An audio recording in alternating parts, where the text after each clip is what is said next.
A recent comment from a federal official suggesting some DACA recipients should self-deport is creating fear and uncertainty for thousands of families across Texas. Tonight, a Houston woman is sharing her story, explaining what's at stake for her family, and we're learning what immigration attorneys say recipients should do right now. Here's KPRC2's Ricky Munoz. Texas is home for 90,000 DACA recipients. 27,000 of them live right here in Houston. For Lisbeth Avila, the U.S. is the only home she's ever known, and being forced to leave is something she can't imagine. Lisbeth came from Belize at age 3 and didn't realize she wasn't a U.S. citizen until a school trip revealed she couldn't travel.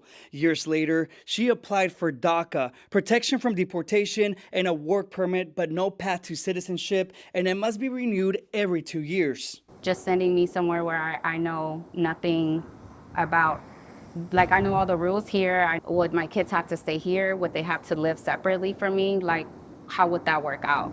I don't think that, people really think about it that deeply into it. Like DACA, I've been raised here.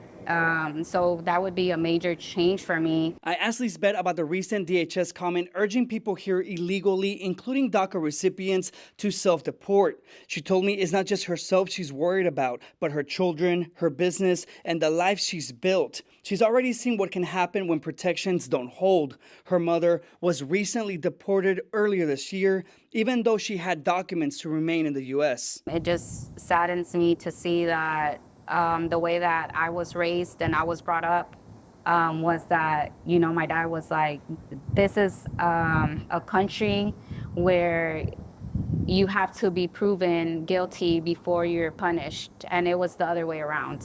She was punished before it was even proven guilty.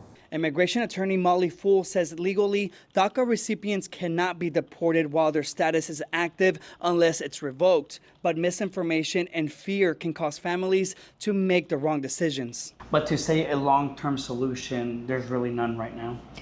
Not from just having DACA, but again, every situation is so different. So there's always asylum for people who are afraid to go back to their home country. But again, every case is so different that really the best thing to do is to speak to an immigration attorney who can assess your individual case. The worst thing you can do is just rely on, oh, this happened for my friend, so it should happen for me too, because that's just not how it works, unfortunately. Immigration attorneys suggest DACA recipients to renew their DACA status 6 months before their expiration date, and also seeking other legal avenues they can take.